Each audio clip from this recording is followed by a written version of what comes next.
sida ugu habboon taasoo dareensiinaysa inaad tahay qof aan fududayn oo warkiisu miisaan leeyahay qof walbana waa qiimeeyaa qofka deggan aan iska hadlin. Xadhig bilow. Xadhig bilowgu waa qaab ka mid ah qaababka loo gorgortamo inta badana gorgortanka loo isticmaalaa. Xadhig bilowgu waa meesha aad gorgortan ka bilaabayso kaba dhig markaad adigu shayga iibinayso waa qiimo aan macquul ahayn balse aad ogashahay inaad ka soo degto. In badan. Markaad gadanayso waa qiimo wax badan ka hooseeya intaad ogashahay inaad bixiso balse aad ogashahay inaad wax ku darto. Qiimahaas ama meesha gorgortankaasi ka bilowda ayaa la dhahaa xadhig bilow. Wejiga albaabka. Wejiga albaabku waa sida xadhig bilowga oo kale balse halka xadhig bilowga loo isticmaalo wax gadashada kan wax weydiisiga loo isticmaalaa tusaale saaxiibka baad $10 ka rabtaa waad u dan sheegatay laakiin waxaad u sheegaysaa inaad $30 u baahan tahay kaas oo aad og tahay inaadan ka helayn marka uu maya dhaho ayaad 20 imanaysaa maya hadduu dhaho way adag tahay inuu markaad 10 dhahdo mar saddexaad maya ku dhaho. Wax la qabadka meel u raaca kuli waa loo isticmaali karaa. Lugta gelin. Lugta gelinta waxaa la dhahaa markaad qofka wax yar ila qabo dhahdo ka bacdina ku kasii weyn ila qabo dhahdo markaad qof rabto inuu wax badan kula qabto laakiin in aanu kaa yeelayn aad filayso marka hore wax yar baad ila qabo dhahaysaa tusaale alaab. Baad rabtaa inuu kula raro marka hore hal ama laba shay uun ii qaad dheh markuu geeyo kaalay inta kale ila soo qabo way adag tahay inuu diido waayo maskaxda ayuu geliyey inuu ku caawinayo ma dareemayo inuu ku caawiyey hadduusan kula dhammaynin. Bulsho ka cabirashada.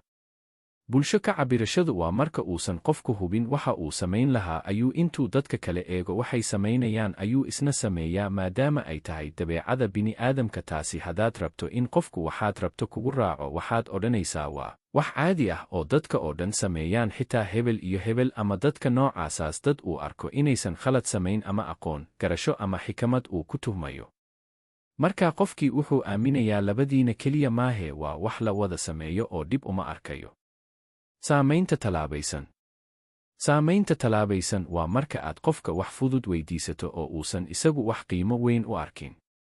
Sida qalin ama warqad wax aan saa ula weynayn.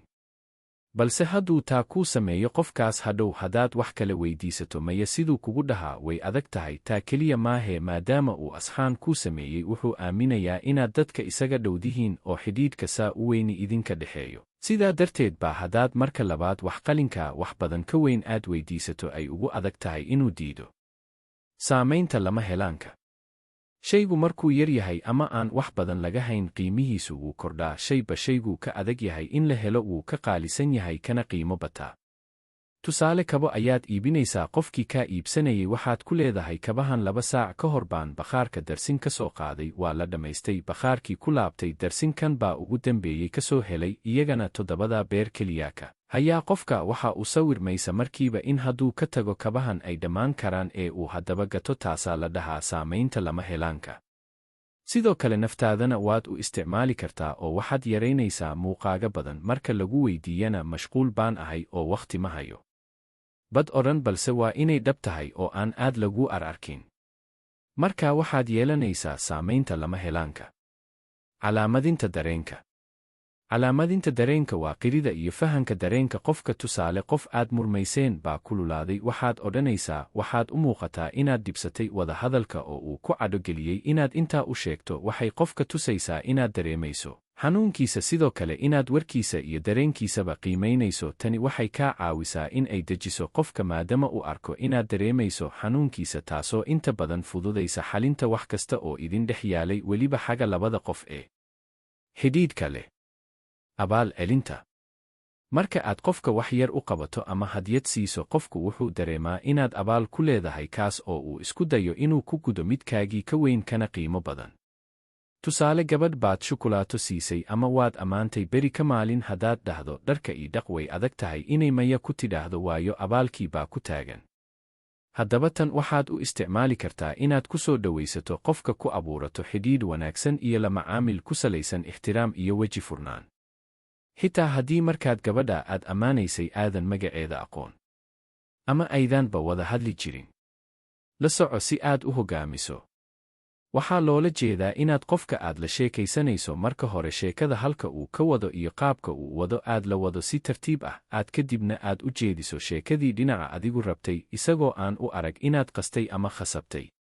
Markaa hore waxaad ula wadaysaa suu u wada si aad u abuurto xidhiidh isfahan. Xidhiidhka markaad adkayso qofku wuxuu dareemayaa inuu kugu aamini karo sheekada inaad adigu jihayso. Isticmaalida awoodda maxaa yeelay qofka waxaa qanciya sababta. Mar walba qofka aad wax ka rabto way adag tahay inuu haa ku dhaho haddaadan sabab qancisa siin. Markaa weligaa ka warhay inay sababtu tahay waxa qofka ka dhaadhiciya inuu codsigaaga fuliyo, oo weligaa waxaadan sababayn qof ha weydiisan. Filashada koraysa.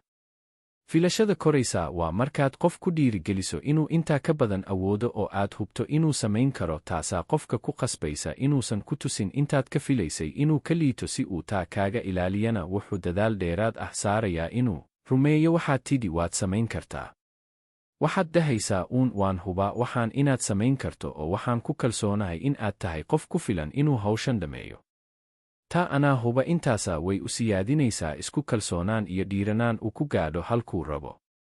Si kale u dhiga khaladka.